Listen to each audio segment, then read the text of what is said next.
This is the Shine On You Crazy Daisy podcast, and I'm your host, Trudy Simmons from the Daisy Chain Group, providing platforms for women entrepreneurs to be seen and heard.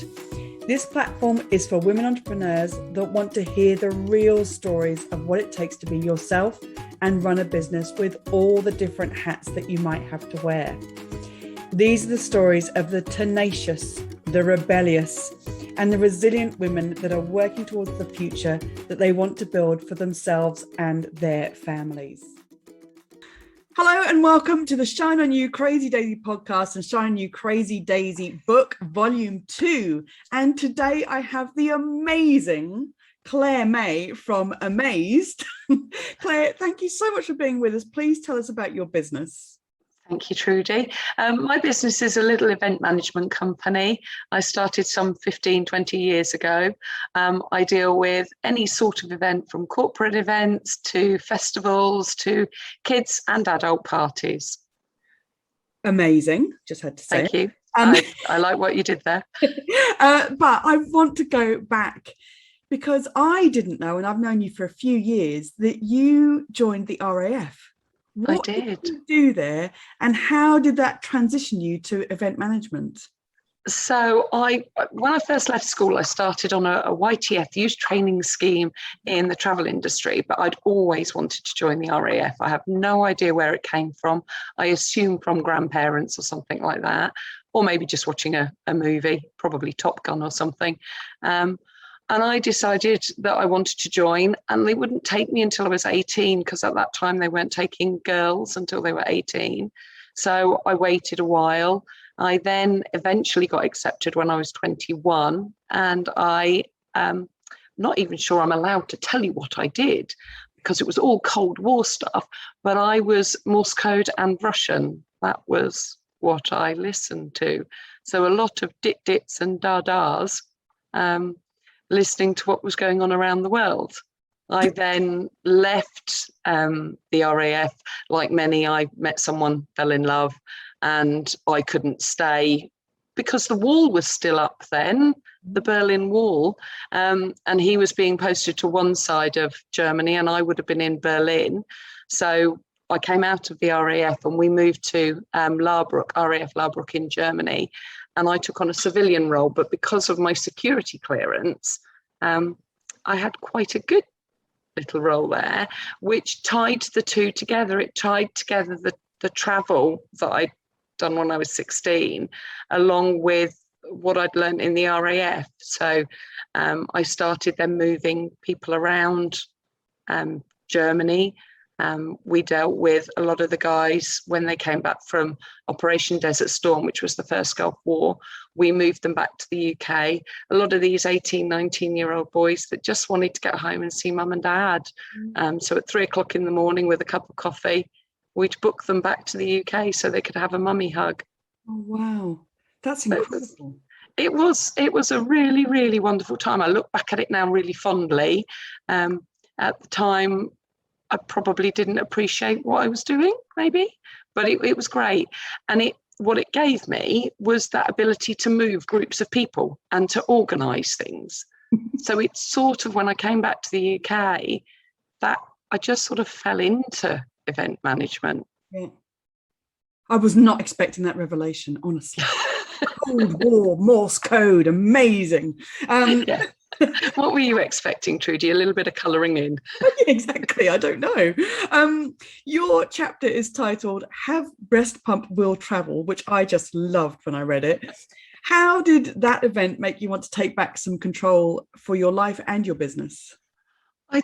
Probably, again, it's one of these wonderful things when you look back at things, you don't realise what you're doing. I was working flat out. And my daughter was 6 weeks old when I went back to work, and 11 weeks old when I got on a plane with a breast pump because I was still breastfeeding. And I realised at that point that I just couldn't continue doing what I loved doing, but I just couldn't physically manage it. I was probably rocking all over the place. I think one of the worst nights for me was I'd done 3 back-to-back events and I stood in Gatwick Airport I had no idea where I'd even parked my car. I didn't even know if I'd driven to the airport.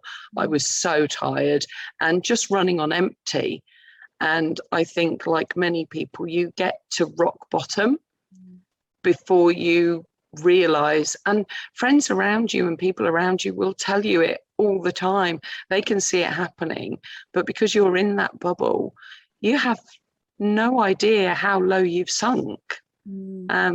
So yeah, I think actually sitting on an aeroplane with a breast pump and having to express milk at a reception desk for a conference, probably one of my lowest points. Is that really how it feels? It was one of your lowest points because was that a mum guilt thing? Was it just that you were so tired that you were trying to do too much?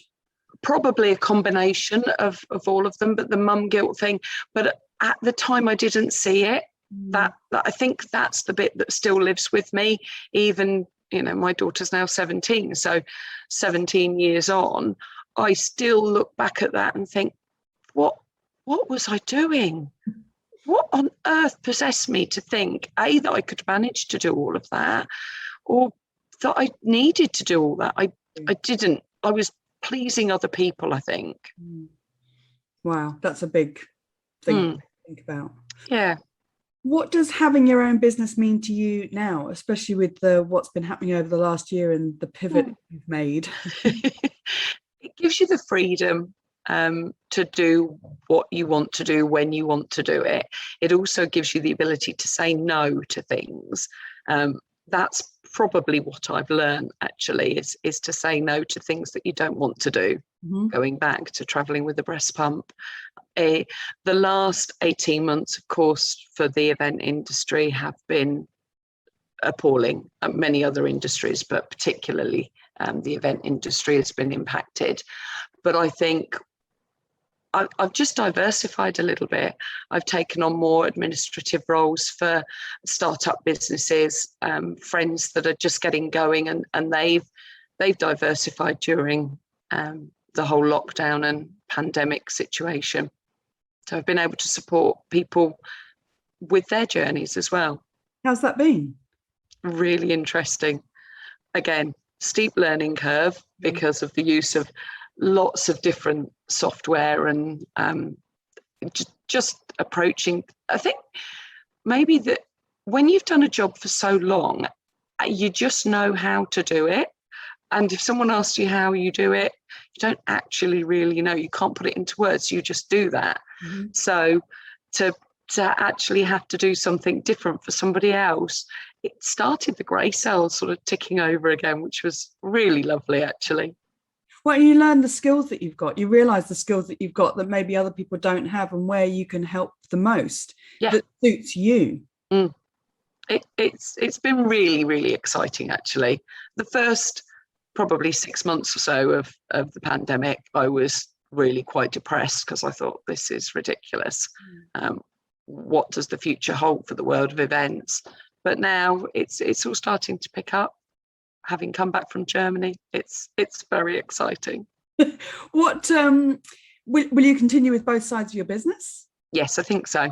I think so, because I enjoy it, and I like to see that I'm helping somebody else and that their business is growing and improving just with my little bit of input. That's brilliant. If there was one lesson that you would want other entrepreneurs to know, what would it be? Oh, Trudy, can I have two? You may. My first one would be to say no.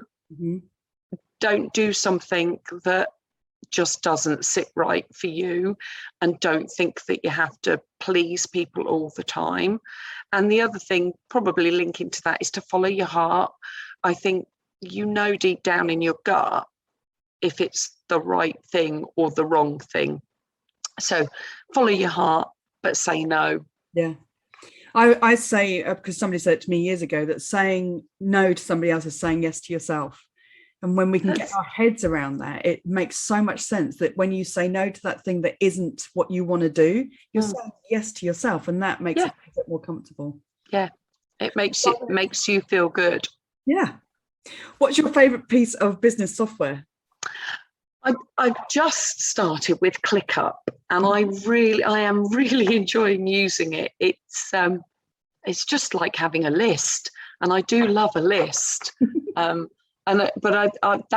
That's probably where I'm going at the moment. I've worked my way through many bits and pieces, but I'm quite liking what this offers. Yeah, and ClickUp, I think, is a CRM that you're able to build up your processes and the running of any business into it as well. So it's really helpful. And I like the fact that deadlines can drop into your diary. You can link it with your calendar. So that for me is amazing, because for some events there are quite tight deadlines, and if you miss them, that's it. You know, health and safety, food regulations, all of that sort of stuff. Exciting stuff. It is very exciting. Well, I love it anyway. This has been amazing. Thank you. I've said it again. Thank you so much for being a part of the book and the podcast. And I wish you all the success for the future. Thank you very much, lovely lady. It's been a pleasure, and it's lovely to see your face. Thank you so much for watching the Shine On You Crazy Daisy podcast. If you've liked what you've seen today, then please make sure that you click the subscribe button to this channel to see more inspiration and motivation as more of these stories keep coming out. And if you want even more, click on the link below this video and go and have a look at the series of books Shine On You Crazy Daisy, and get even more inspiration and motivation for you and your business.